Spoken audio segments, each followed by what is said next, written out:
country for certain date ranges. And here we're trending out the ringtones keyword. We see that the search volume has overall trended down over the last couple of years, but there's still some volume. And what we're interested in when we're using this tool is the recent history for current month, last month. Another great tool is Hot Trends. If you go to Google Trends, click on Hot Trends, and you can see a list of the top keywords for the day.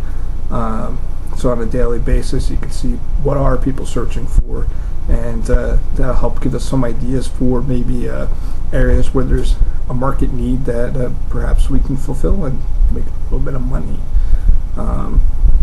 So browsing the hot keywords will give us some ideas for certain market areas that we can target with specific websites, or perhaps cross-promotional tools on one of our existing properties. With this type of site that we're building in this episode, we're going to want to look for core keywords as well as some related keywords that maybe have cheaper bid rates, but that we can still use to drive traffic and maximize our profitability. So we've gathered some market information and we're ready to build out our site. The first thing that we've done is we bought up some domain names. When buying our domain names, we want to stick with easy to remember and brandable names. Since so many domains have already been bought up, we'll have to be a little creative. So I've gone out and bought up some ringtone related domain names. I picked one for this project. I've got hosting set up. I decided to use WordPress as a platform for this project, so I've got that installed. The site's ready for customization. You know, don't be afraid to get a little crazy when you're picking your domain names. You obviously don't want to buy domains with hyphens or misspellings or whatnot, but wacky domain name components aren't necessarily a bad thing if they are brandable and capture attention. We won't really know how they'll pan out until we do some test marketing, but we want to buy a variety so we have some choices to work with. Since this website is going to be a traffic funnel to do indirect sales of ringtones and ringtone related products, the next thing we're going to do is take a look at what affiliate programs are available, what offers are out there. So we'll go out on Google and Google up ringtone affiliate programs and take a look at what we find. Poke around on Commission Junction, other affiliate networks, see what's available, what the relative performance is of the offers.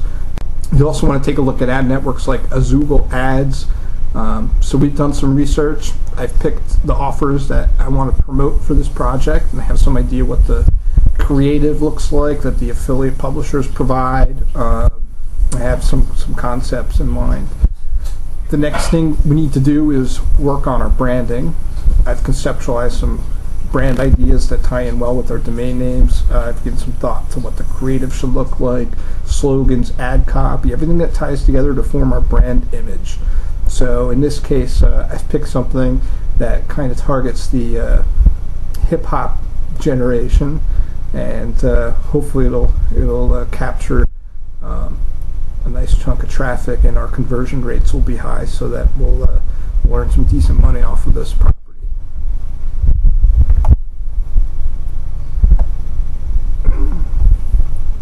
In next week's episode, I'll show you the creative I've put together, how to edit an off-the-shelf template for our WordPress site engine, some useful plugins that we're going to use for a ringtone site built on top of WordPress and whatnot.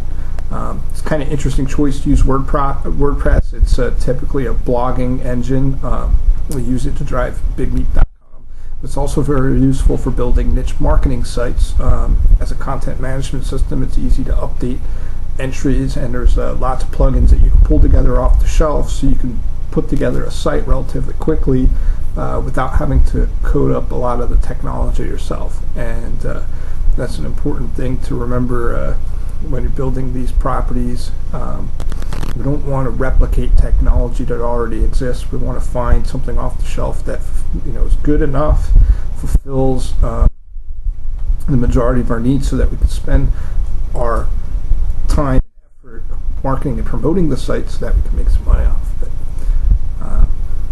So we'll talk in next episode about the website launch, some marketing techniques, and we'll examine the initial performance.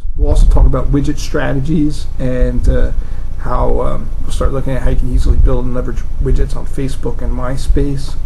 We'll also go through the creation of another niche website, this time in a different market. Be sure to visit BigMeep.com for the latest information and to listen to the BigMeep Show podcast. I'll be posting some more articles this week about branding, test marketing, and split testing. And in the coming weeks, we'll have our Training Wheels website going, and we'll start to move on to more advanced concepts. We'll be right back.